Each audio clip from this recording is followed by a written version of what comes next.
'cause I'm only a bill, and I'm sitting here on Capitol Hill. Well, it's a long, long journey to the capital city. It's a long, long week while I'm sitting in committee, but I know I'll be alone. Yeah, yes, I hope and pray that I'll be, but today I'm Good morning, this is Bill Scher on the LiberalOasis radio show, WHMP, news, information, and the arts. This week was the Sarah Palin week, no doubt. My analysis from earlier that she was a foolish pick for John McCain would not appear to be borne out by the past few days. I can acknowledge that. There was clearly a overall positive impression made post-convention. I think, despite appearances, would not have expected after I thought McCain's very flat speech. But the polling that came out right afterwards showed essentially a dead heat. There were about 4 or 5 polls at varying degrees. Obama was up by a point in a couple. McCain was up by a few points in some others.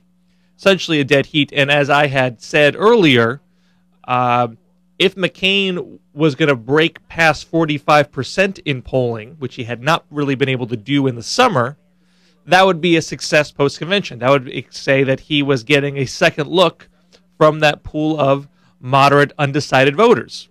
That seems to have happened. Having said that, and the most important message to take away from that is, if you care about the result of this election, you need to work.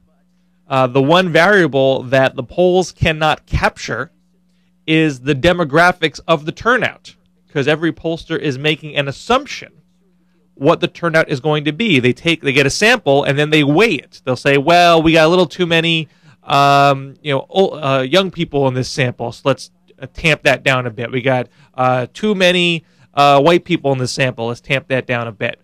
That's what they do. They have to make a guess what they think the contours of the actual electorate will be, and no one really knows. And that's something that you and I have a say in. We can work harder to make the electorate have people who are in touch with what is going on in the country, what's going on economically, what's going on foreign policy-wise. Make sure those who are going to be the most impacted by public policy, make sure their voices are heard. That's our job from now to November. That aside, the question of Sarah Palin remains, is this going to be a help or a hurt to the McCain ticket in the end? She had a relatively good week by literally giving one speech and repeating it over and over again at the teleprompter. This is after an entire summer of Republicans attacking Obama for not having enough experience and only being able to give a good speech, and that how made him somehow an empty celebrity. Sarah Palin literally gives one speech repeatedly, barely has gone out of the scripted environment, and now she is supposed to be the savior. Well, logic and consistency does not necessarily get you far in politics, so that hasn't mattered initially, but it is a 2-month campaign, and the question remains if they can keep her in this hermetically sealed bubble the entire time. She gave her first interview to ABC's World News Tonight. It was a shaky interview. I'm sure people will look at it and take away different things. Because I say it's shaky doesn't mean someone else is going to feel that way. But she clearly has difficulty answering these national security questions. She was very coached. I thought it was very transparent. She does not have a good answer, and neither does John McCain for that matter, have a good answer to explaining what she brings national security-wise to the ticket. They've tried to say, well, she's close to Russia. They've tried to say she's commander of the National Guard, of Alaska's National Guard, even though it's very much a figurehead position as it relates to foreign policy. She does not decide to deploy them to Iraq, for example. That's a presidential decision.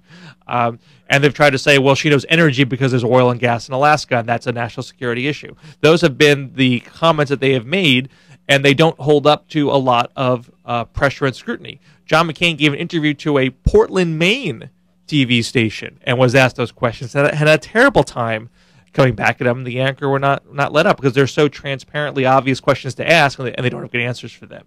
And in the end, this is not about Sarah Palin. People generally do not vote for the vice president. They vote for the president. But it speaks to John McCain's claim that he puts country first and not politics first.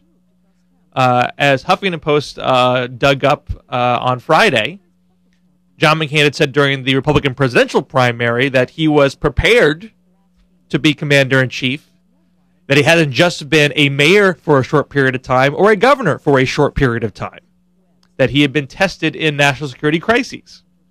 That's what made him qualified to be commander-in-chief. Yet he did not apply that same logic to his choice for vice president, who he would say has to be ready on day one to be commander-in-chief in an event of an emergency.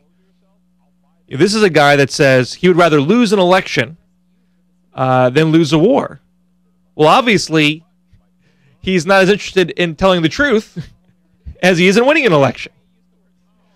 He would rather not tell the truth than lose an election.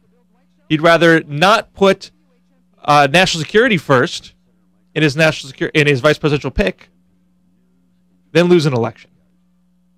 So it calls into question his honesty. It calls into question his consistency. It calls into question his decision-making abilities and criteria.